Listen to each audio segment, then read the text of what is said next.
सागरजातं सगणकामितं सजीवं साद्वैतं सावधूतं परिवचनसहितं कृष्णचैतन्यदेवं श्रीराधा कृष्णपादां सगणललिता श्रीविशाखान्वितां च हे कृष्ण करुणा सिन्धु दीनबन्धु जगत्पते गोपेश गोपिकान्त राधाकान्त नमोऽस्तुते तप्त काञ्चन गौराङ्गी राधे वृन्दावनेश्वरी विश्वानुसुते देवी प्रणमामि हरिप्रिये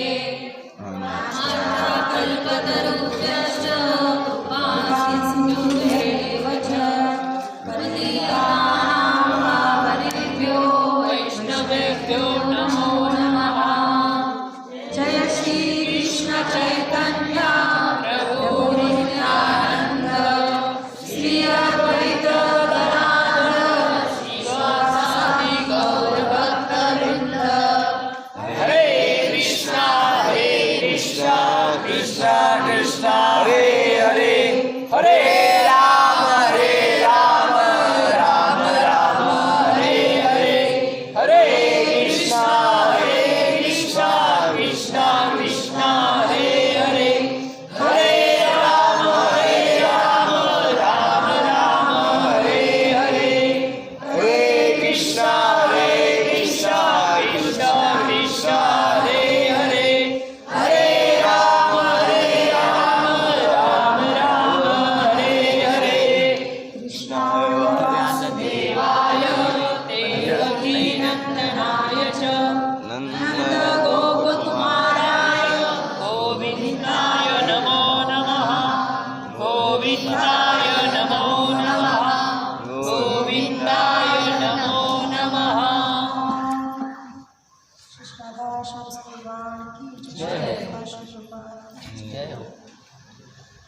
हरे कृष्णा। मराठीत चालेल ना?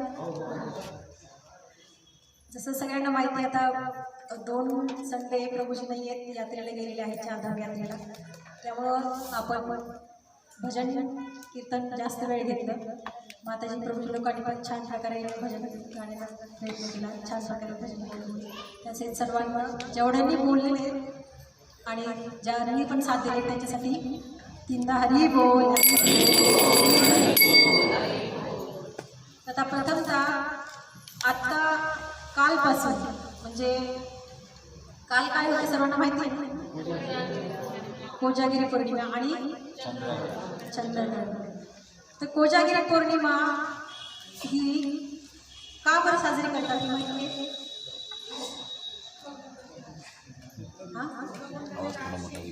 बरोबर. आणखी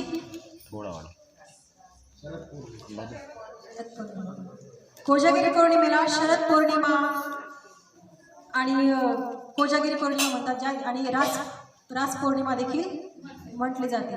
का? कारण की या दिवशी महारास झालेला होता भगवंताचा. जसं आज देखील वृंदावनमध्ये एक स्थान आहे, कोणतं बरं? निधिवन.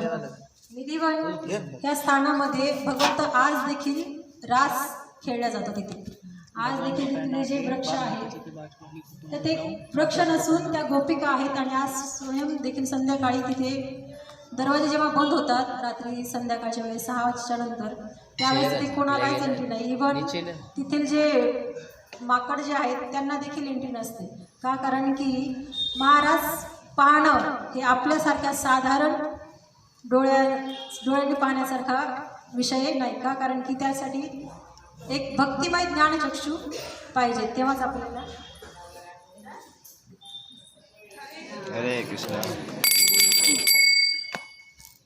तर भक्तिमय ज्ञानचक्षू पाहिजेत आपल्याला, कारण की ह्या गोष्टी समजण्यासाठी. आपला विश्वास आहे भगवंतावर, पण कसा आहे, पूर्ण की अपूर्ण आहे? मग अपूर्ण इंद्रियाने अपूर्ण विश्वासाने आपण कशावर भगवंताच्या पूर्ण लीला पाहू शकता? नाहीच ना पाहू शकत.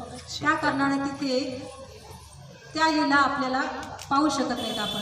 त्यामुळे जिथे ज्यावेळेस रास चालतो त्यावेळेस तिथे कोणालाच एंट्री नसते. आणि ज्याही लोकांनी, जसं इंग्रज काळामध्ये काही लोकांचा तिथे विश्वास नव्हता, तर त्या लोकांनी तिथे म्हणे की नाही आम्हाला इथे हे सर्व पाडून तिथे बिल्डिंग वगैरे बांधायचे आणि हे करायचं.